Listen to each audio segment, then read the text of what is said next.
Okay, hi everybody. Nice to be back in Hadrian's Wall country. I've been on Hadrian's Wall country several times, and I would like to come back. Unfortunately, it's not possible, but it'll be for the next conference. So just a few words what I'm doing. I'm based at Munich, home of the Oktoberfest, as you will all know, which, by the way, will take place this October after 2 weeks pause. So you're cordially invited to come over. It's the greatest beer fest of the world. And what I'm doing, I'm archaeologist. I studied Roman provincial archaeology at Vienna and Munich, and I'm responsible for all archaeological museums in Bavaria, which is around about 200 museums. So quite a lot of work. What I'm doing on the limes, I wrote the interpretation framework for the Danube limes in Bavaria and in Austria, which was part of the successful application to UNESCO last summer in August. So I'm quite related and acquainted with the German limes and also the UK limes, because the UK interpretation framework served as a model, sort of a model for our German frameworks and our German drafts. So let's jump directly into Tales of Glory.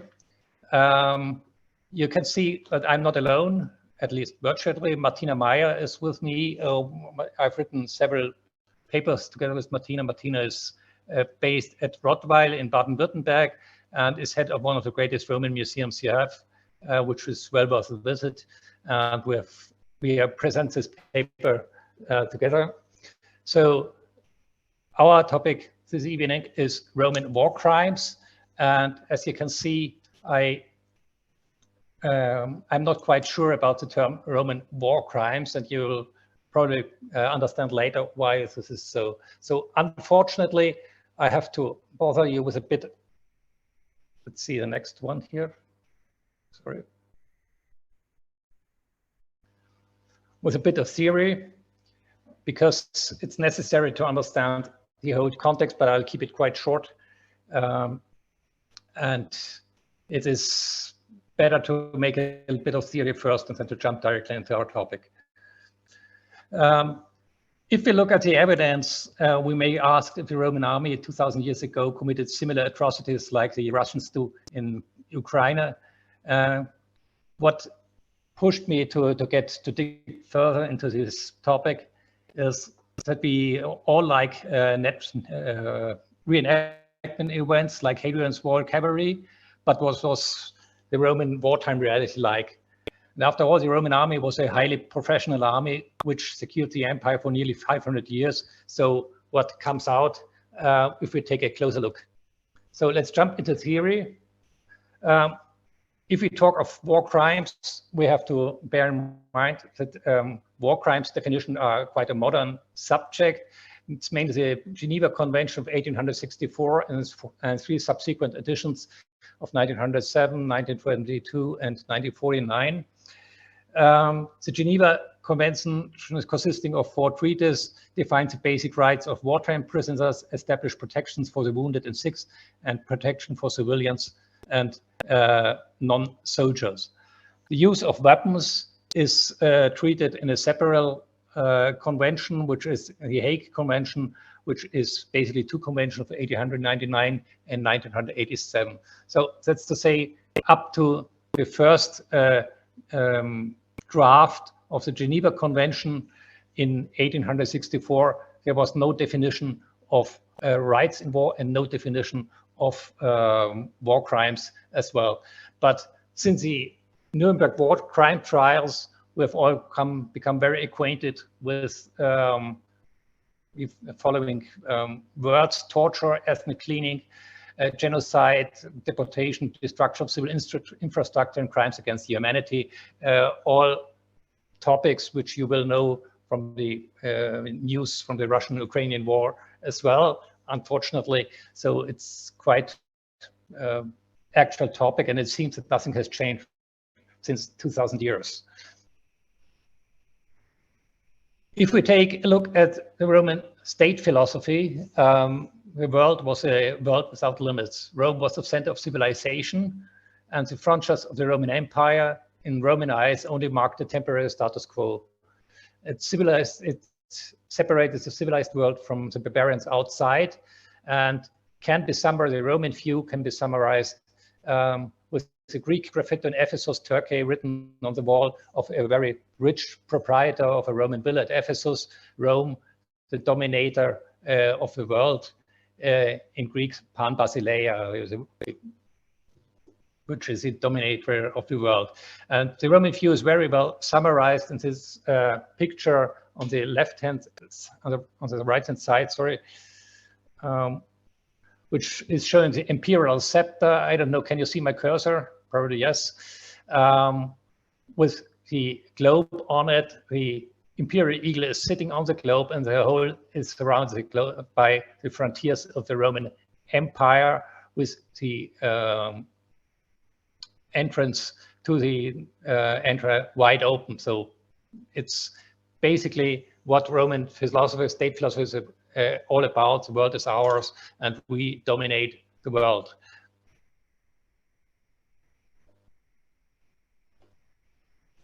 So if we can ask now, did war crimes in Roman times exist? What existed was the legitimate use of force. And it's basically, if we take a look on ancient Roman sources, that we see two important expressions. One is debellatio, which is a complete defeat of the enemy. And the second one is annihilation, extirpatio.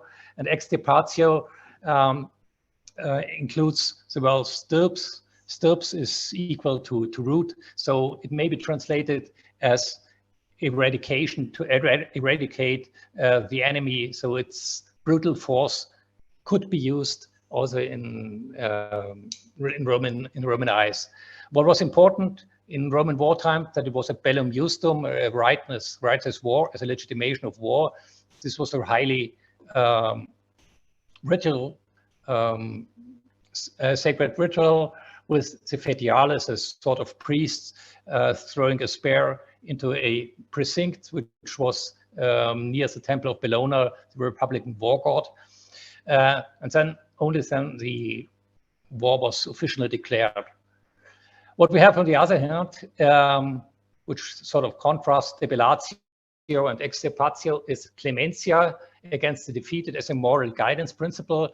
If you read the Gallic Wars of Julius Caesar, you will always stumble upon the Clementium Caesaris, the clemency of Caesar, and which was a moral guidance principle for all subsequent Roman emperors as well, and you also find it on Roman coins.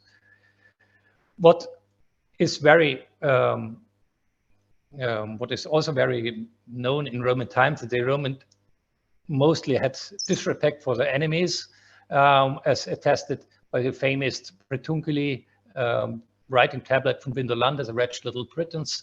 There were no real enemies at all. And if you take the evidence together, the result in Roman eyes was securing the power of the empire at home and abroad, in Latin, imperium propagatum. And we find these was exactly on the arch of Septimius Severus at the entrance of the Forum Romanum.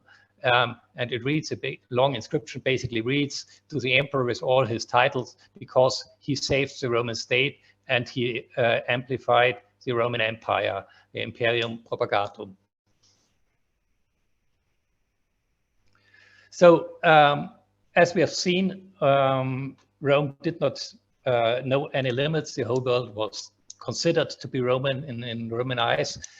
So why did they have frontiers? And one of the basics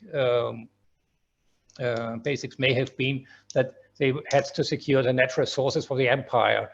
If you take a closer look at the map, you see a lot of dots, darker dots, lighter dots. The darker dot is the better is the soil quality. And you see the Roman limes in Germany, 550 kilometers. And you see there's a very good soils, which is about here, this region here, then along the Danube here, and also here in the Wetterau, which is the Saalburg region, which they were constructed for. All the fertile regions were included in the empire, whereas the not so fertile regions were outside the empire. So if you have the river Main, the first Germanic settlements, and which is the only possibility to do some decent agriculture here. So the Romans secured the whole fertile soils into their empire, and this also may have been why we find the limes where it is now.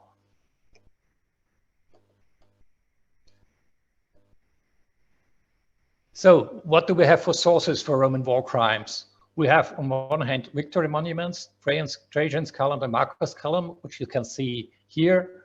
A very weird thing about Marcus Column is that is located directly in front of the Italian Parliament, Palazzo Chigi.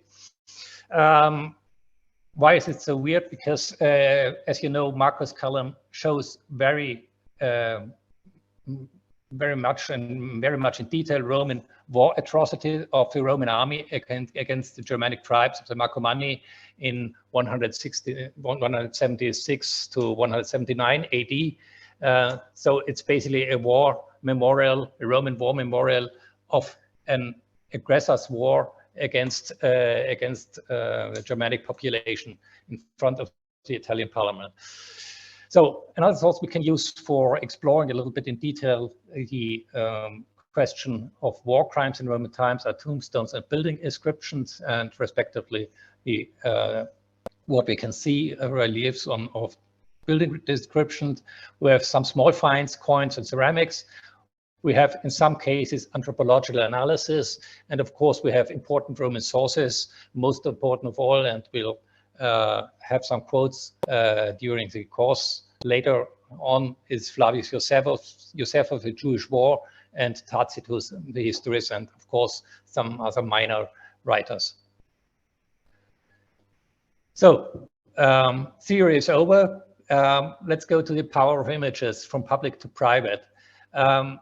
Those of you who are a little bit acquainted with archaeological literature will recognize that the power of images is a title of one of the most famous books we have in archaeology. It was written by Paul Zanker, The Power of Images in the Age of Augustus. And Zanker explored, it was first published in German in 1988 and has also some English and French translations.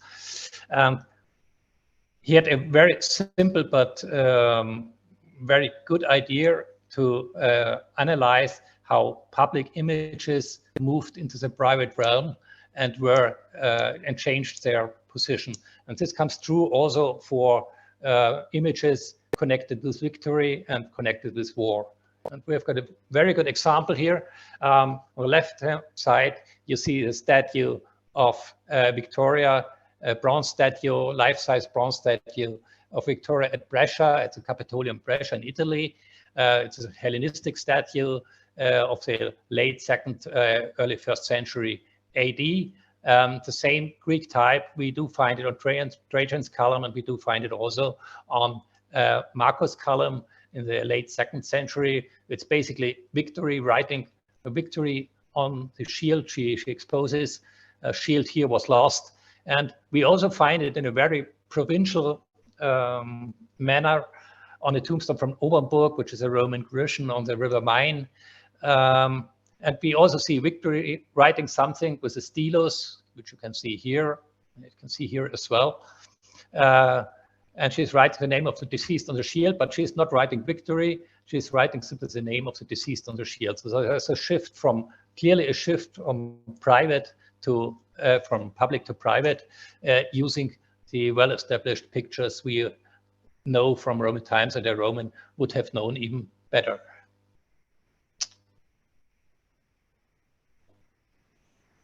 So another example for a shift from public to private is, of course, the Roman war god Mars Ultor, Mars the Avenger.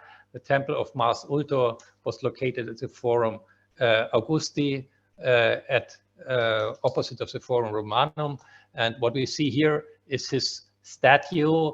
What we see is not the Augustan statue, it's a statue of Flavian times, which heavy restorations of Renaissance, but basically can give an expression what the statue looked like. And it was repeated and very accurately repeated numerously around the empire. Here's a very nice example from Rheiner Buch, which is on the Rhaetian limes, but also was, of course, the Roman war god was very suited for Roman soldiers on Roman ringstones. Here we have two examples from Rofenhofen and Straubing on the Rhaetian limes as well. So all these pictures of war, that's to say, were very much known in Roman times. And for example, this little statue here may have stood in a lararium, in a small house sanctuary in the vicus of a Roman garrison at Rheiner Buch. So what was Roman warfare all about? It's basically what we're talking about for the next minutes. It's about mass executions, mutilation, and torture, which is admittedly not very pleasant, but this was the truth in Roman times. The military backbone of Rome were approximately 500,000 soldiers for the whole empire, which appears to be very few soldiers. We are used to a highly militarized view of the empire as we all live in Roman frontier zones. However, this is only part of the historical truth. At the time of Trajan, we can estimate, as I said before, the whole force of the Roman Empire to only about 400,000 soldiers. This is legionaries and auxiliaries. For example, on the upper German limes, Rhaetian limes in Germany, with about 550 kilometers of total length, we only had 30,000 soldiers. And for the 60 kilometers of the Antonine Wall, David Breese has calculated the exact amount of 5,904 soldiers. So you see, David is more accurate than the Germans are, because he also counted the four soldiers, 509. We only estimated about 30,000 soldiers. According to the study of Speidel, the army was barely visible in regions which were far away from the frontiers. The Romans also talk of a provincia in armis, which is translated a province without any soldiers. For example, Asia Minor was a province without soldiers. And there's a very nice quote of the late 2nd century, which basically says there's peace everywhere, and there are provinces which do not even know that there are soldiers in there, and they are so peaceful they do not need any soldiers. So that's to say, basically, we have 400,000 soldiers along securing the empire, and we have 400,000 candidates for committing war crimes in the empire. What was important to keep the army together was the Concordia, which you see here on a coin of the Emperor Nerva, clasped hands, Concordia exercitum, which, as you can see here, refers to the Roman army, but it also refers, as you can see here, to the fleet. And this motive was numerously repeated also on coins, but also on rings. A very famous ring is here at Munich at the Antikensammlung. We see the Emperor Mark Aurel and his wife and two clasped hands here inside. This ring was always interpreted as a symbol of wedding, which can be true, but in this case, it's much more simpler. It's a emperor, a commander of the Roman army, with his wife, who had the title Mater Castrorum, the mother of the Roman army. And this one here symbolizes the unity of the Roman army, fleet, and land army, both together. Yes, you will all know the famous entrance scene of Russell Crowe's films Gladiator. At my signal, unleash hell, one of the best scenes in films I've ever seen, because it's also archaeological point of view, quite accurate. And it really must have been quite apocalyptic when the Romans left a Roman battlefield. And we also have eyewitnesses. Tacitus describes a battlefield at Cremona in Italy in AD 69. And he says it was a revolting and ghastly sight. Not 40 days had passed since the battle, and on every side were mutilated corpses, severed limbs, rotting bodies of men and horses, the ground soaked with filth and gore. trees overthrown and crops trampled down in appalling devastation. This could be also a description of the actual battlefields we see in Ukraine. So nothing has changed, but the entrance quote of the Gladiator, "On my signal unleash hell," is not only a film quote, it describes very accurately the Roman reality in war times. So what do we have for evidence for violence against the enemy?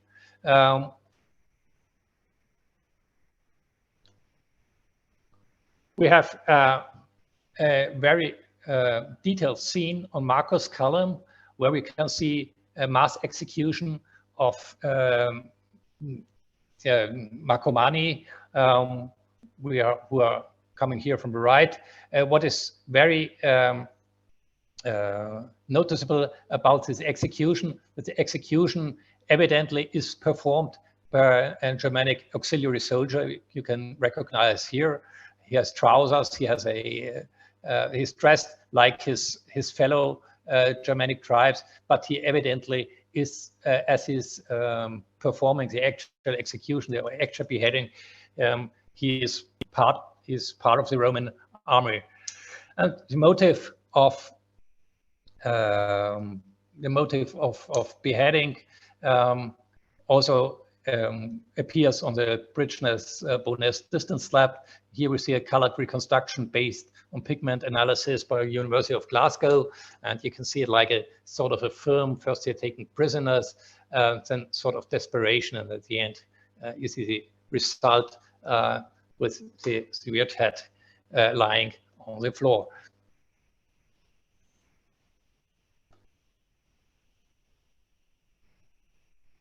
So what we all like about the Roman army, as I said before, is glittering uniforms and lots of fun.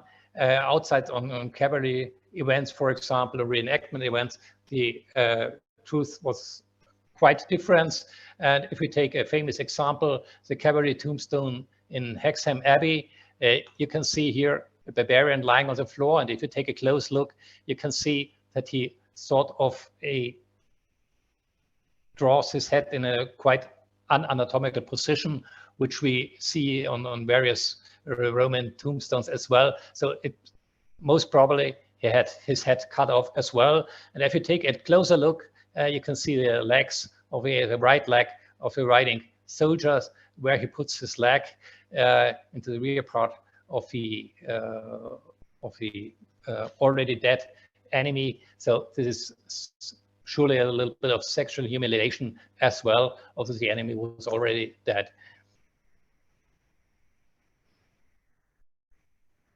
Well, the severed head was a symbol of crime. It was also a means for body count.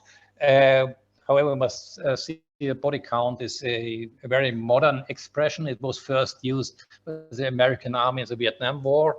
And what we... Oh dear. We seem to have lost Christof. Let's just give him a moment to rejoin.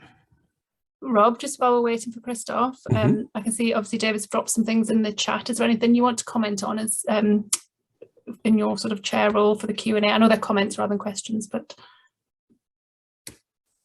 I think one of the things that Christof raised, which is the really important point at the beginning, that notion of war crimes is really quite modern. And it's framed how we perceive violence, especially in civilian society, and raises expectations on our part of how soldiers should behave, which is quite a modern concept, but also, sadly, one that is not always enacted, as we can see from kind of news coming out of Ukraine. So just the reports that we have of Roman wars is really quite interesting in terms of the examples on the column of Marcus Aurelius and Trajan's column. And those examples that he showed us of headhunting, which are just, it's part of that Roman display of martial prowess.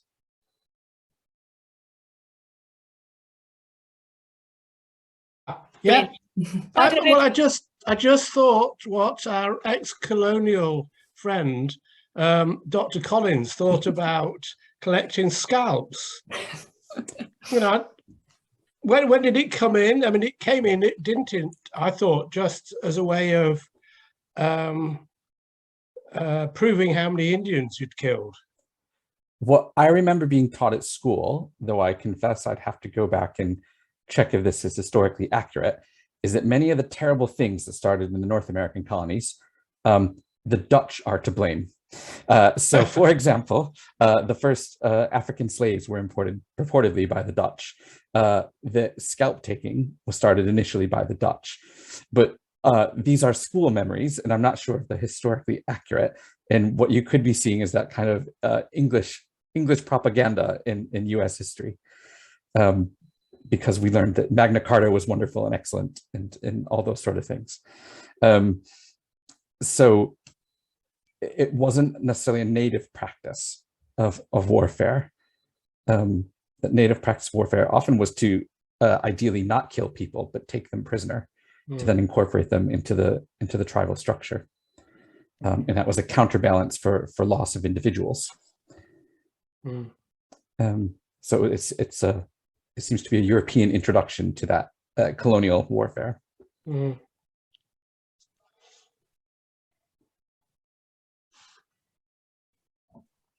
But it's always the Dutch who seem to do the bad things, as we were taught in school.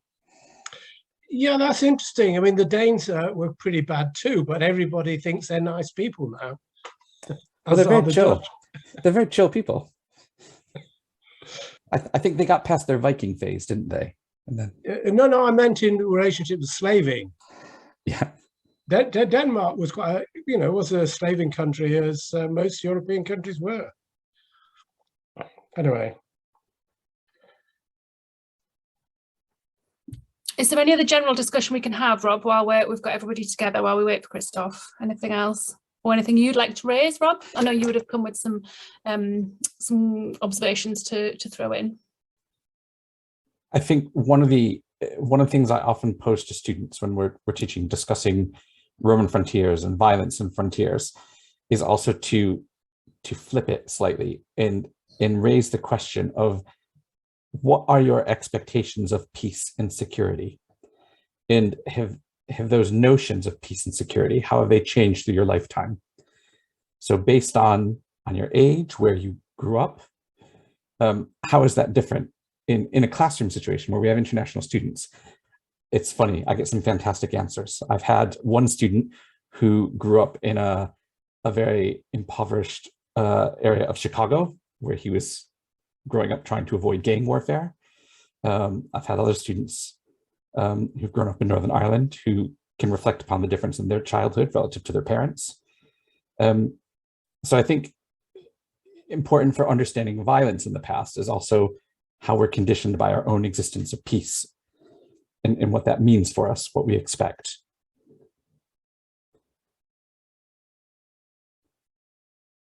And I suppose the other question too is, what is the effect, if you think about Roman artwork that Christof so wonderfully kind of put on display? So much of Roman artwork is military triumph and military violence. That to what extent does that desensitize a person's experience or expectations?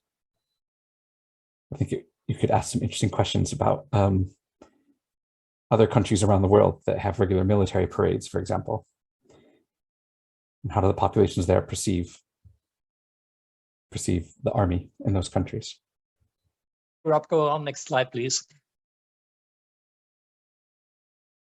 So one of the most famous examples of cutting heads in Roman times is Tiberius Claudius Maximus. Tiberius Claudius Maximus was a Roman soldier who hunted down the Dacian king Decebal, and unfortunately, the Dacian king committed suicide. You can see here a famous scene on the Trajan's column, and you see Tiberius Claudius Maximus coming from the side. And we also have his tombstone from the province of Macedonia. He was a highly decorated Roman soldier with the armille, and the central event of his lifetime is represented here. The Roman soldier Tiberius Claudius Maximus finding the Dacian king, who is already lying on the ground because he committed suicide. But it's very interesting about this scene that it was so famous that it was depicted on Samian ware on Terra Sigillata from southern Gaul. We have on the bowl dragon of the form dragon of 37. We see Decebal, you see his name here, committing suicide. So this is a very good example how official art and official propaganda entered the private realms on the death of King Decebal, and the atrocities committed by the Roman army were reduced to pure decoration on Roman ceramics. Next, please, Rob. On Trajan's column, we have several impaled human skulls, soldiers working before and the present of it. Next, please. And we also have especially numerous examples that cutting off the element's opponent's head. As you can see here on the battle scene of the great Ludovician battle sarcophagus at Rome. In the middle, you see a terracotta from Egypt in the British Museum at London. Some think it's the Emperor Caracalla cutting off the head of his enemy. But you see clearly a Roman soldier, Caracalla or not, is not so important, who is about to cut, to take the hair of his opponent and to cut his throat and to cut off his head as well. And if somebody bought a terracotta like this to put it into his private household, it was clearly a decision that people wanted to see it and people were well acquainted with this sort of violence. What you see on the other side is a fragment of a tomb monument from Luxembourg, the National Museum of History and Art in Luxembourg. And what you can see is a Roman soldier who is clearly a Roman cavalry soldier, as you can see by the characteristic form of his sleeves, which is characteristic for male armor of the Roman cavalry. And he is taking the head of his opponent. And if you take a closer look, you may notice that the head does not belong to the body anymore. He is shown from the rear side, but the head is shown from the lateral side.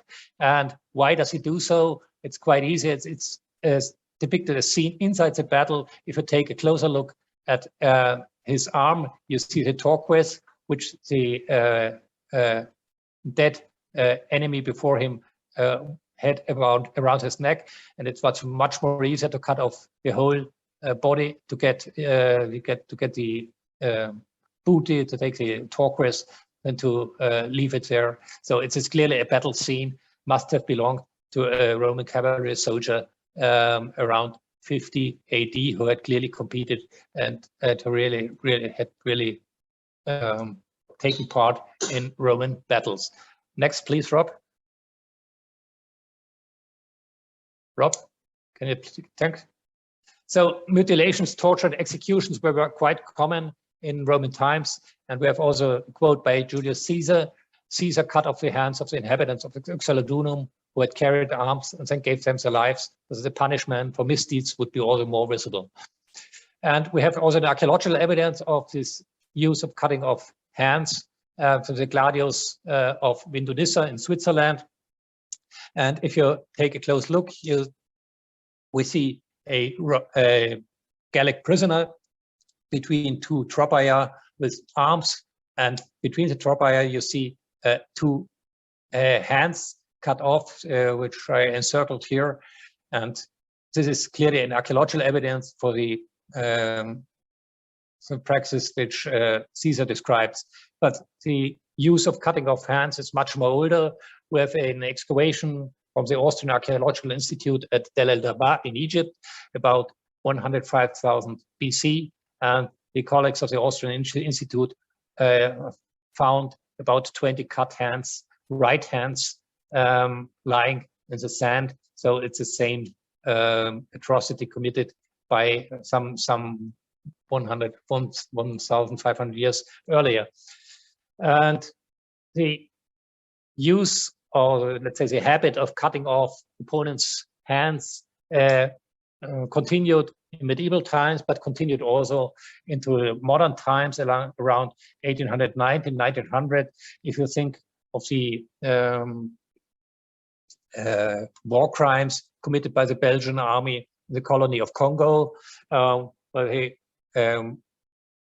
had let the choice, the local people, short sleeve or long sleeve. Long sleeve is cutting off the hand, as the Romans did it. Short sleeve would be to cut off the hand about the height of the elbow. So nothing has changed in over 1,000 years. And we do have the archaeological evidence that the Roman army really practiced this sort of punishment to for people who had committed misdeeds, as Caesar writes. Next, please, Rob. Well, here's a very nice illustration how it may have looked like, sort of punishment Caesar describes. This is an illustration of a punishment taking place in Rome after the theft of Urban's fifth reliquary on 4th September 1438. 3 priests had their right hands cut off and fastened to the wall of the Lateran, accanto alla lupa de metallo, which you can see here. The lupa de metallo is nothing else but the Roman she-wolf, the symbol of Rome, which was fixed to the walls of the Lateran Basilica as a symbol of Roman power. Next, please.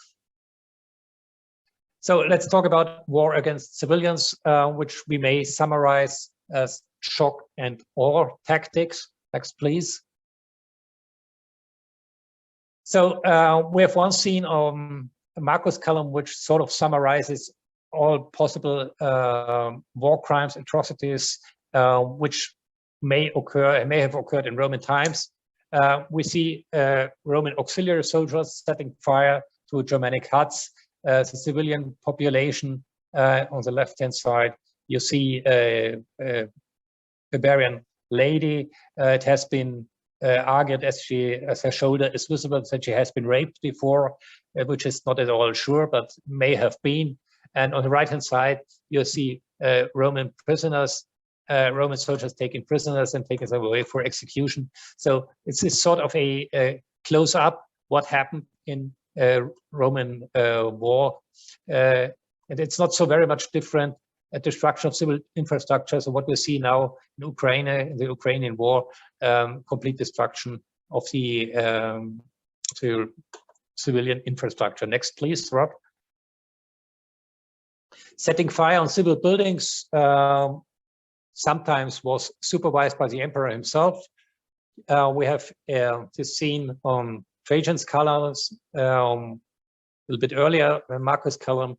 Emperor is standing with his officers and looking upon the Roman soldiers setting fire on the civilian houses, with the civilian population fleeing the devastated area. Next, please. What I learned, it's a very new expression, as an expression high value target. It was first used, at least I know it only from the war against terrorism, against Osama bin Laden, who was considered by the American army to be a high value target. We have something else, something similar on Marcus' column, a lady and two ladies being deported to Rome, not by feet, but on a sort of a chariot drawn by ox. So it's must have been a very important lady, may have been a noble lady, certainly a high value target, as the Americans would have put it. And what expected him was quite simple, as Flavius Josephus puts it, they were reserved for triumph and then to be slain or to be sold as slaves. Next, please. That brings me to slavery or genocide. And if we take a look at Flavius Josephus again, he sort of summarizes the results of the war against the Jews in Jerusalem. And he says, now the number of those that were carried captive during the whole war was collected to be 97,000. as was the number of those that perished during the whole siege of Jerusalem was 1,100,000. So there's a very impressive numbers, which may not be too accurate, but what Flavius Josephus tells us, there was a huge number of persons being killed, a huge number of civilians, and even if the numbers are not so correct in every detail, which we cannot estimate now exactly, it may have been that the siege of Jerusalem may be classified as a genocide today. Next, please. The total annihilation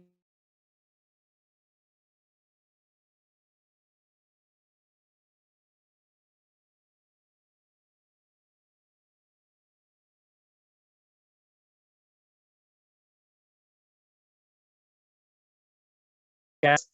So the destruction of Carthage in 146 BC is not so very different of the destruction of Berlin by the British Army in 1945. A complete city devastated by brutal enemy force.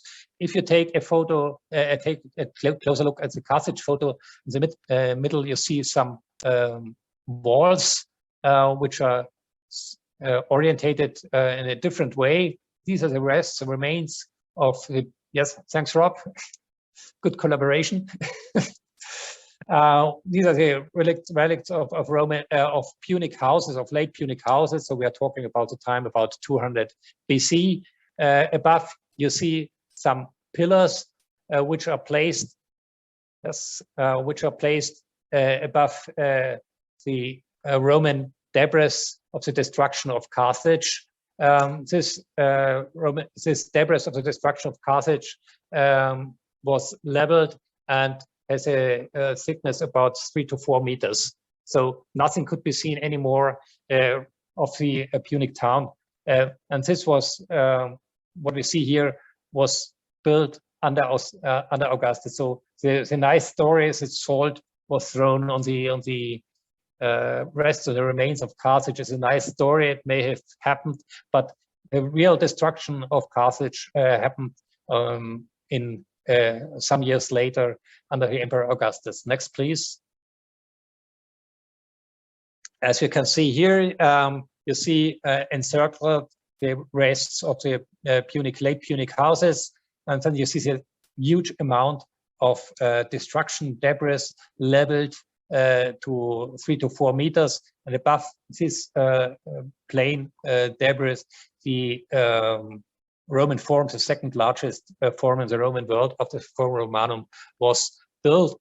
Those of you who have been already to Carthage, you see on the right-hand side, you see the Basilica of St. Louis, the ex-Basilica of St. Louis, which gives you a very good impression of the height of Roman buildings and what the Roman Forum and the adjacent buildings may have looked like.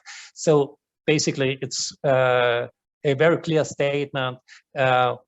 The late Punic town does not exist anymore. The enemy of Rome does not exist anymore. We have the new center of the provincial capital of the Africa Provincularis, and we are Roman now. So probably most Romans living around 200 years later, around 200 AD, would not have known that below their feet there was a large Punic town, because nothing was visible in Roman times.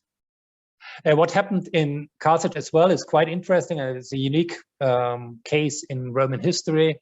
That the Roman, for constructing the largest forums, as I said before, leveled partly the Bursa hill, the central hill in Carthage, to enlarge it, to make it even bigger. So that's a very clear statement. We can change the course of history. We can change the power, and we can change also the nature and geomorphology. So it's a very clear statement of Romans themselves. But it's as I said before, it's a very unique case in Roman history. Next, please, Rob. So what was a benefit for Rome? Next, please. It basically was money. We have a very nice scene on Trajan's column where we see Roman soldiers plundering the royal treasure of King Decebal, the royal treasure was brought to Rome, and ancient sources tells us that the amount of gold and precious metals was so high that the gold price dropped in Rome for some time. Next, please. Another effect was that the Romans sometimes did not have too much culture, so they were very keen on imported culture. It's a little bit like the Emiratis do in Abu Dhabi. They build the Louvre at Abu Dhabi and import not looted art for it, but they import European art to support their own culture. You see, we are interested in culture, and that's what sometimes happened also in Rome. Looted art was brought to public museums. You may wonder where public museums were at Rome. They were located in inside Roman temples. We also have sort of inventory lists of what was in Roman temples. And if you take a look at the two statues of the Quirinal, where the Italian president resides, on one of them, on the standing figures below his belly, you have an inscription which reads Sexto Loco, on the 6th place, which is clearly the place of where this looted statue of a Hellenistic hero was located inside the museum. And we also have another evidence, which is very famous, is a so-called Mahdia shipwreck. It was a ship which sank off the coast of the Tunisian coast in a storm, and was overloaded with precious art pieces from the region of Attica and Athens, which were clearly to be brought to the Africa Proconsularis, to rich proprietor, probably the governor himself. But all these objects, it's not only marble objects, there are also bronze objects, some other, it's really a very huge cargo which sunk off with the looted art, which sunk off the coast of Tunis. And it's now exhibited at the Bardo Museum at Tunis. Next, please. So one famous example is, of course, the temple treasures of the Arch of Titus, which you can see here being brought to Rome. What the Roman emperor decided to do with it, you see on the next slide. Next, please. You all know this big building, the Colosseum at Rome. You may say that Roman war booty finances World Heritage, which is a Colosseum at Rome. I think probably most people won't know how this impressive building was financed, but if you read Flavius Josephus, they may be worth knowing it. The Romans set fire to the houses with the Jews, were fled and burnt every soul in them, laid waste to great many of the rest. And when they were come to their houses to plunder them, they found them entire families of dead men.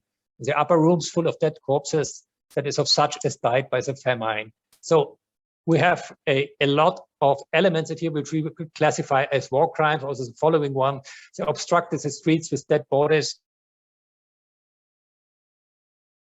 made the whole cities run down with blood to such a degree, indeed, that the fire of many of these houses was quenched with these men's blood. I think there's nothing to be added, but next time you go to Rome and you take a closer look at the Colosseum, you may probably bear in mind how the whole thing was financed. Next, please. If we take the example of the Dacian wars of Trajan, there was a public infrastructure of Rome, for the capital was enlarged with the Basilica of Trajan. You see Trajan's columns, the Basilica, and the markets of Trajan, which was very important. And the next, please. So basically, the result for Rome was money, improvement of infrastructure, new resources to be exploited, for example, gold in Dacia. But the results is very good way summarized in a panegyricus by Pliny for the Emperor Trajan, and he tells, from now on, our enemies are reduced once again into a condition of terror, fear, and begging to follow our orders. You see a Roman commander who has been given the title of Imperator for massacres in blood-stained plains and seas covered with victory. The most important sentence comes at the end: we take hostages, but we do not buy them. So this is the Roman view, and probably I think there's one more slide. This is the last slide. So it's not quite sure to come back to the question we asked at the very beginning of this little contribution. Did the Romans commit war crimes? We would say yes. But as I said before, the Romans did not have the category of war crimes as we do know them. But we all like taking a look at re-enactors and the glittering world. But probably next time you see, for example, Hadrian's Wall cavalry riding or some other reenactment event, you may bear in mind that there's also a story behind it, which is clearly also a challenge for museums and a challenge for all of us. Okay, that's basically it. I'm glad nothing happened. I apologized for technical problems, but I think, and thanks to you for staying with me nevertheless. Thank you very much, Christof. You can see people clapping on screen. You can see the I can see it. Icon as well. Thanks to you all. So yeah, thank you for sticking with us and bearing with us. To you, Christof, as well, and also to all of you in the audience.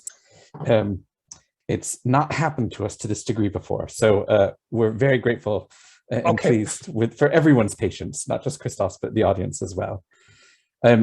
So we want to keep to time, and Christof has already been very generous with his time in trying to work through technical difficulties. So we have time for just a couple questions. If anyone has any, sorry, I should check the chat. So does anyone have any questions for Christof?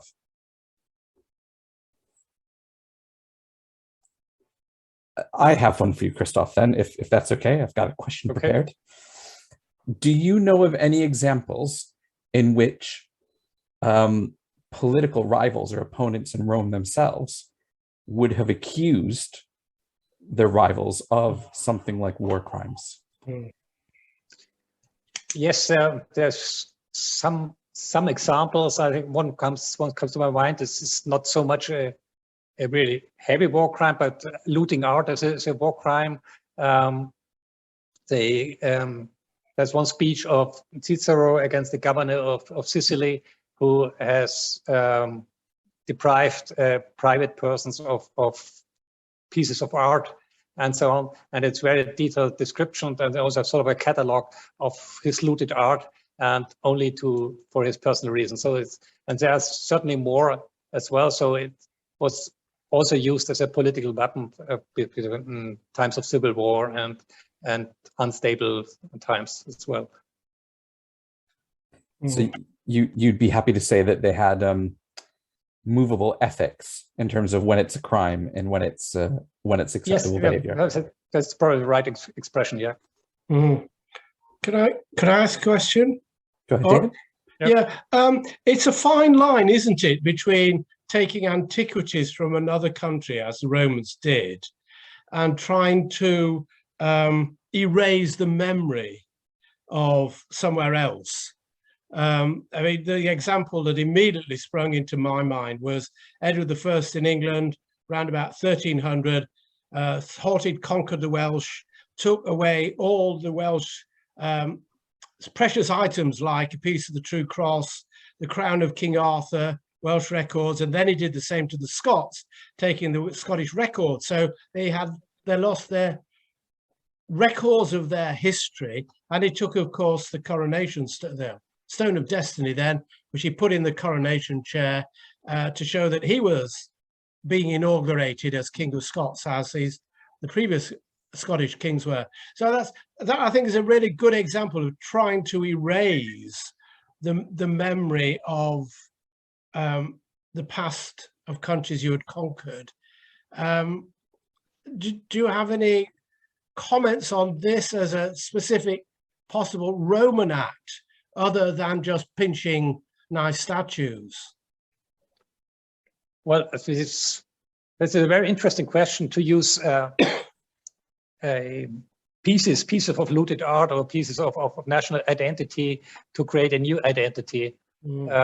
I must admit, a very interesting question. I've not gone into it, but would be worth to explore it in depth as well. Will be our next article, David. There's a couple questions that have come through the chat as well that I'll bring those in. So there's a good question of how would an enemy's suicide be framed? Is that a good death, or is it a disappointment if the enemy doesn't commit suicide? Is that a... Well, this is a very good question. It reminds me at the very beginning of my archaeological studies at Munich with Paul Zanker, and I had a seminar which was simply called "The Good Death in Antiquity." We also talked about it. It depends a little bit how the suicide was committed. So if the suicide was committed like we saw on Decebel's death, it was considered to be he didn't want to take the responsibility and so on. It was sort of a coward. But if the suicide was committed in a decent way, let's say, it was also valued, and it was sort of respect. So if you remember the depiction of on the tombstone of Tiberius Claudius Maximus, the body lying here, and what is interesting about it, the position of the body is very similar to Greek statues. So this is not simply by choosing the role of a Greek hero, somebody may have admired Decebel's suicide as well. So it's maybe a clue, but depends, as I said before, on the circumstances. So there are good suicides and bad suicides, let's say, in Roman times. There are. I'm conscious now that it's 9:35. Sorry, not 9:30. 7:35, and we should finish soon because I know people have things to do. And Christof deserves at least a glass of wine at the very least at this point. But there have been a couple mentions in the comments. For example, a question about Brunswick Hill and how Brunswick is interpreted. One of the things which is really great, and I would encourage you to look at, is how we interpret violence in the archaeological record. When can we say there's been a violent event and not? So how do we understand Brunswick Hill? Was there a siege there? Was it a training camp? How do we contrast that with, say, the siege works at the city of Dura Europos in the 3rd century when the Persians laid siege to the city and arguably used chemical warfare and trying to kill people in the mines, trying to undermine the city defenses. There is a fantastic excavation in Sweden that was published a couple of years ago that looks like the total extermination of a village in Sweden in the 5th century AD. So kind of warfare and barbaricum. So there's all sorts of really tantalizing bits of evidence in the ancient world out there. But so often our accounts are coming from the victors, and in our case, particularly the Romans who are writing those accounts. And that, of course, frames often those things in terms of glory. So Christof has done a fantastic job tonight of making us reconsider the scale of that violence and what that means, and actually how it would be portrayed if we saw it on the news today. So I'd like to thank you once again, Christof. So on behalf of everyone here. Okay, and thanks a lot to you all. And I'd like to thank everyone again here for being patient while we sorted out the technical details. I'd like to thank David Breeze, David Bruff, and Andreas as well for coming to the rescue with texts and phone calls so that we could get around various technical difficulties as well. Is there any other announcement I'm missing, Carrie? Okay. Well, in that case, thank you very much, everyone, for your time and attention and patience tonight. Thank you again to Christof, and until next time. Okay, see you on the Limes Congress, Rob. Indeed, yes, looking forward to it. Okay, bye. See you all. Bye. Good evening, everyone.